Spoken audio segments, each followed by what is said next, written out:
Hi friends, பாருங்கள் எங்கள் முருங்கை மரத்தில் எல்லாம் பூவெலாம் எப்படி உதிர்ந்து கிடக்குது பாருங்கள். ரொம்ப மனசு கஷ்டமாக இருக்குது. காய் நேற்று ஒரு அடை மழை பெஞ்சிச்சு, ஒரு 2 மணி நேரம் பெஞ்சிருக்கோம். மரத்தில் உள்ள பூவெலாம் விழுந்துருச்சு பாருங்கள். ஃபுல்லாக எங்கள் தோட்டம் பூரா பூ தான் பாருங்கள்.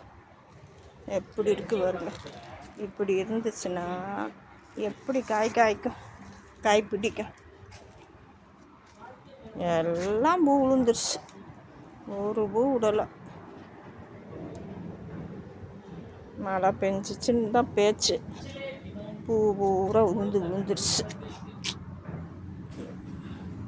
முருங்கை மரத்தில் பூவெல்லாம் விழுந்துருச்சு.